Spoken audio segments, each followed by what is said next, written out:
Good evening. So my next video, I'm going to be sharing a video. This was an incident back in 2014. This was out of Flagstaff, Arizona.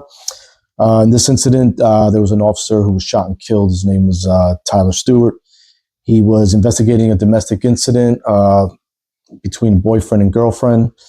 Girlfriend had made an allegation of some damaged property, and the officer was now meeting with the suspect in this case. The video starts the officer's body camera. He's in his patrol car, and he calls the suspect by phone, and they're making arrangements to meet later that day. And they're discussing some of the details of the incident. So I'll start the video there. She stated she has that you have a key to her car in the apartment. Have you decided to give those back, or what are you doing with those? Is there anything I can do between you guys? You need someone to exchange the keys, or?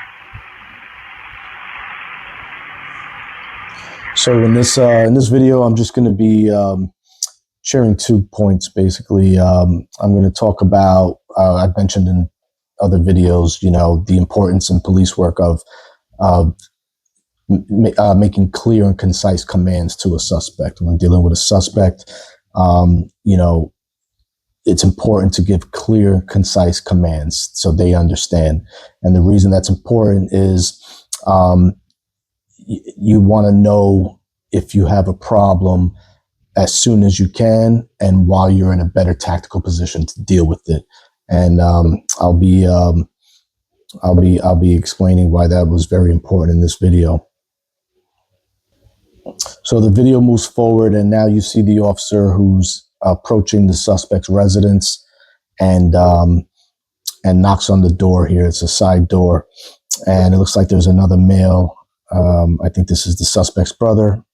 Answers the door, and you see the suspect here come to the door, tells the officer, "Hey, we spoke on the phone," and seems compliant at this point. The officer tells him, "Hey, I need you to step outside." One point I want to make about the door in police work, whenever you're approaching a door, you're ringing a bell or knocking on the door, you never feel compelled to stand by the door and have a face-to-face conversation. It's always a good idea to give a knock and then give yourself some distance, even some cover. You never know what's going to come out that door, especially when you're meeting a suspect. You never know what's going to come through that door. So you give a knock, always a good idea. You back up, give yourself some distance, even some cover, and that's a good tactical move to make. So now you see the suspect is complying. The officer says, "Hey, I need you to step outside," which I think is a great idea in this case. You're alone. You have 2 males in that residence. It's always better to have the suspect come out to you. You don't know what you're walking into. So that was a good tactical move. So you see the suspect, he kind of hesitates, and he then actually goes back into the residence after the officer asked him to step outside. He says okay, but goes back into the residence and walks into a room, and then seconds later comes out and walks outside. So that was probably to retrieve the gun and later used to shoot and kill the officer. But nevertheless, he comes outside, and that's now where you see they have a conversation, and the officer is discussing the case. It's, pretty obvious he is going to arrest the suspect, tells the suspect, "All right, I'm going to pat you down." And you see him now walk around the suspect to try to get behind him to pat him down. That's when you basically can't really see his right hand. That's when the suspect retrieves the gun from his jacket pocket and with his right hand and shoots the officer, kills him. So that's to my point of the video, is the importance of giving clear and concise commands to a suspect. In a case like this where you have a suspect coming outside, you want to see his hands, right? So you have to be very clear and concise. Hey, I need you to step outside and I want your hands visible.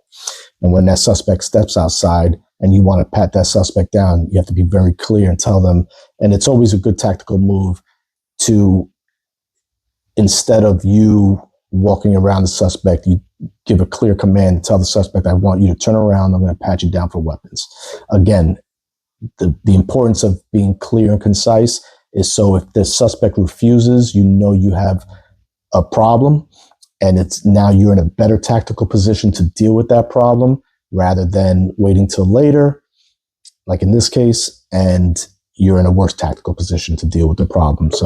So in this case, the suspect in this case, after shooting and killing the officer, he did immediately shoot and kill himself. So I want to add that because I want to highlight that it's important to understand there's really no, routine arrest, right? Like in this case, we're talking about a petty misdemeanor, domestic case, right? But the suspect was just not willing to answer to these charges and allow himself to be arrested, right? So in even petty cases, there's always suspects that are willing to commit violence and even kill to avoid arrest, right? So there's really never a routine arrest. And I just think it's important to understand that.